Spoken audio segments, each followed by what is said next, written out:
Welcome to 1 Minute Bible Study, where I talk about what I wrote in my book, A Bible Believer Looks at World History, which I wrote to teach homeschoolers. I use that as the basis. And if you want the book, you can go to lulu.com or amazon.com or the Bible Baptist Bookstore. Or you can just follow me here, it's fine.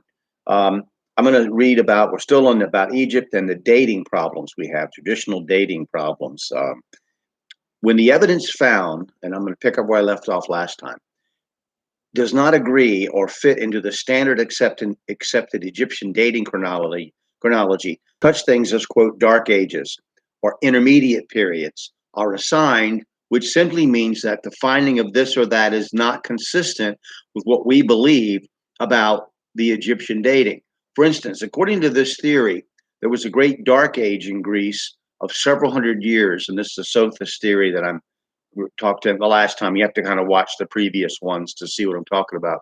So there was a great dark age in Greece of several hundred years where there's absolutely no evidence that anyone even lived, died, or traded there. This is accepted that the events of the Greeks' war with Troy and the classical age, quote, of Greece are separated by several hundred years with absolutely nothing happening in between, even though the Greeks themselves said that those events occurred within only a few generations of their being reported by poets like Homer in his Iliad and Odyssey, which is attributed to him. From a common sense point of view, it would seem ridiculous and intellectually dishonest to claim that simply because the evidence you have found doesn't fit your prejudicial assumptions, that an entire period of some people's history becomes a blank.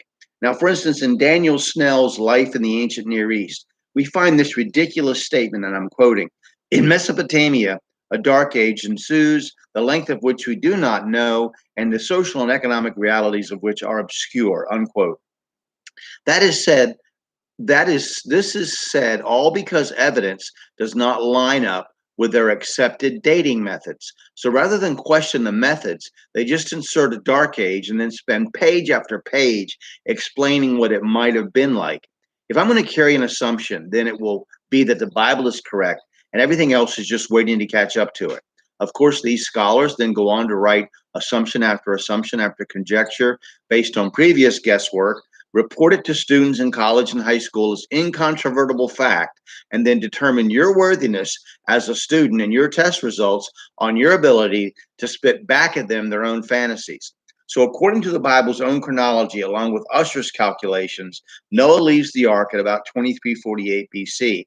According to Ussher's investigation, the Tower of Babel started in about 2247 to 2242 BC. God confounds the language of the people. Maybe races are created here. He scatters human beings around the world. They've gathered together in the first project of human cooperation, and he disperses the population. The remains of people living in caves and early nomadic populations can all be traced safely to the effects of this forced dispersion. The caveman, a popular and Hollywood imagination, can safely be relegated to fantasy. Since we're dealing here primarily with recorded history, the topic of cavemen, so to speak, is for another place. However, all designation of Stone Ages, Bronze Ages, and Iron Ages all overlap, and there are population in remote parts of the world today who use stone tools, such as the Tassidae or the Philippines, as late as 1978.